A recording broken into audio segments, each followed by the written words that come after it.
जिसका जिक्र अब से कुछ देर पहले हमने किया था। तस्वीरें देखिए किस तरीके से जो एनएसजी के जवान है वो आपको इस वक्त स्पॉट पर जाते हुए साफ तौर पर दिखाई देंगे। वक्त स्पॉट पर पहुंची है सैंपल्स इकट्ठा करने के लिए, क्योंकि एनएसजी की टीम की जो फॉरेंसिक टीम है उसको दरअसल इस तरीके के ब्लास्ट में खास तौर पर किस तरीके का केमिकल उसमें इस्तेमाल किया, किस तरीके का विस्फोटक उसके अंदर इस्तेमाल किया गया, इसके अंदर उसे महारत हासिल है उसकी पहचान करने को लेकर। तो फिलहाल एनएसजी की जो टीम है वो अपनी फॉरेंसिक जांच टीम के साथ इस वक्त स्पॉट पर पहुंच चुकी है। एनआईए की टीम पहले ही यहाँ पर पहुंची हुई थी अपनी फॉरेंसिक टीम के साथ। तो कहा जा सकता है कि दिल्ली पुलिस की फॉरेंसिक टीम, एनएसजी की फॉरेंसिक टीम और साथ ही एनआईए की फॉरेंसिक टीम अलग अलग सैंपल्स इकट्ठा कर रही है ताकि एक निष्कर्ष पर पहुंचा जा सके आखिरकार जो ब्लास्ट था वो किस वजह से हुआ और किस चीज के अंदर हुआ। जी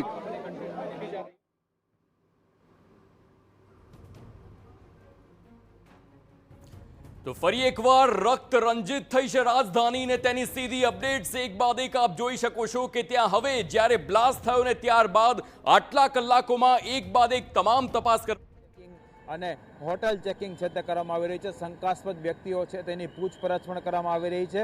ખાસ કરીને તમામ અમદાવાદના એન્ટ્રી અને એક્ઝિટ પોઈન્ટ ઉપર અલગ અલગ ટીમો દ્વારા વાહન ચેકિંગ છે તે કરવામાં આવી રહ્યું છે અને કોઈ પણ અનિચ્છનીય બનાવ ન બને અથવા તો કોઈ પણ શંકાસ્પદ વ્યક્તિઓ નજરે ચડે તો તેની પૂછપરછ છે તે કરવામાં આવી રહી છે।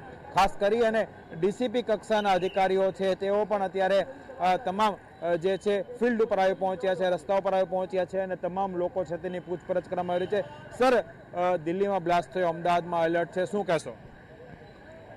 દિલ્હી મેટ્રો સ્ટેશનની ગેટની બહાર એક વાહનમાં આજે સાંજે બ્લાસ્ટ થયેલ છે, જેને અનુસંધાને ગુજરાત શહેરમાં તમામ જિલ્લા અને શહેર ખાતે એલર્ટ આપવામાં આવેલું છે।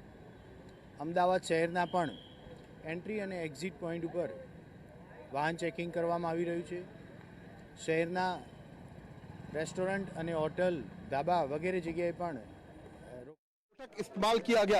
तो ये वो तमाम एंगल्स हैं जिन पर अब एनएसजी, एनआईए और दिल्ली पुलिस की स्पेशल टीम अपनी अलग अलग जांच रिपोर्ट सौंपेगी और उसके बाद किसी निष्कर्ष पर पहुंचा जा सकेगा। इसके अलावा दूसरा अपडेट सबसे अहम ये है कि दरअसल जो गाड़ी I-20 थी जिसके अंदर ब्लास्ट हुआ था, उस गाड़ी को लेकर भी अब अपनी तफ्तीश दिल्ली पुलिस ने तेज कर दी है। दिल्ली पुलिस गुरुग्राम पुलिस के संपर्क में, और खास बात यह कि जिस शख्स के नदीम खान के नाम पर यह गाड़ी थी उस नदीम खान के घर तक पहुंचने की कोशिश गुरुग्राम पुलिस की मदद से की जा रही है। तो दिल्ली पुलिस की एक टीम इस वक्त स्पेशल सेल की इस वक्त गुरुग्राम के लिए रवाना हो चुकी है। गुरुग्राम पुलिस पहले ही नदीम खान जिसके नाम पर यह गाड़ी रजिस्टर्ड बताई जा रही थी I-20 कार, उसके ठिकाने तक पहुंचने की कोशिश करेगी। जी मतलब 1 दर्जन से ज्यादा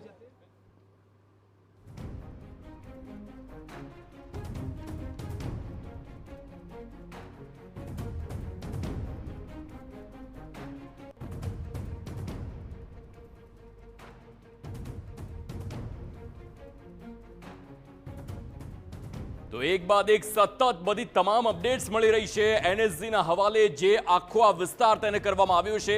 એક તરફ એનએસજી કમાન્ડો અને ત્યાં તેની તૈનાતી, તો બીજી તરફ એફએસએલની ટીમ પણ ત્યાં ઉપસ્થિત છે અને એ તમામ ડેબ્રિસના એ તમામ નમૂના લેવામાં આવ્યા છે અને તેના સેમ્પલિંગ કરવા બાદ તેની તપાસ કરવામાં આવશે અને ત્યારબાદ ખુલાસો થઈ શકે છે કે આખરે આ બ્લાસ્ટ કેવી રીતે થયો।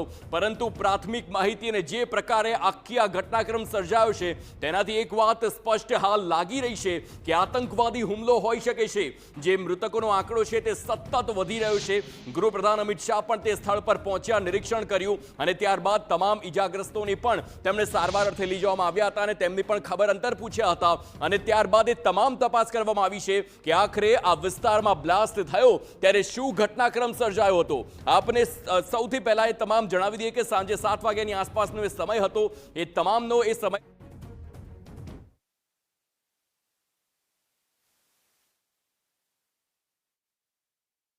ની સંખ્યામાં એ જ રસ્તા પરથી મોટા પ્રમાણમાં પ્રવાસીઓ ત્યાંથી પસાર થતા હોય છે। એ તમામ શહેરીજનો ત્યાંથી પસાર થતા હોય છે, એટલે કે લિટરલી આ ટાર્ગેટેડ હુમલો હોય તેવું લાગી રહ્યું છે।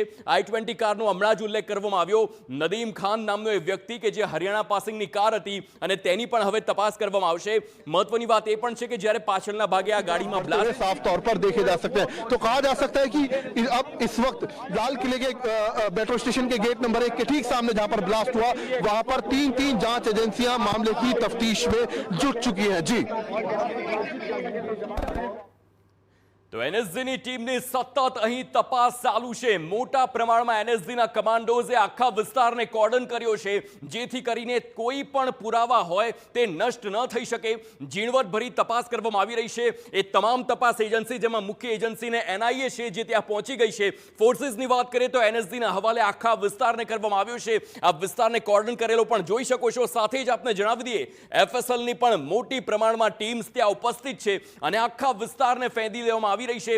અને નાનામાં નાની કોઈ પણ કડી મળે તો તેને તપાસ માટે લઈ જવામાં આવી રહી છે. તો બીજી તરફ એ પણ તપાસ કરવામાં આવી છે કે જે નદીમ ખાનની કાર છે, આખરે કોણ છે આ નદીમ ખાન કે જેની હરિયાણા પાસિંગની કાર દિલ્હીમાં લાલ કિલ્લા પાસે ફરતી હતી ને ત્યારે જ આ પાર્કિંગનો જે આખો વિસ્તાર છે ત્યાં બ્લાસ્ટ થયો. એ તમામ જે અલગ અલગ દિશા છે, એંગલ્સ છે, તેને ધ્યાનમાં રાખીને તપાસ કરવામાં આવી રહી છે. उस मॉड्यूल के तमाम जितने भी संभावित ठिकाने या फिर उससे जुड़े संदिग्ध हैं, उन तक स्पेशल सेल पहुंचने की कोशिश कर रही है.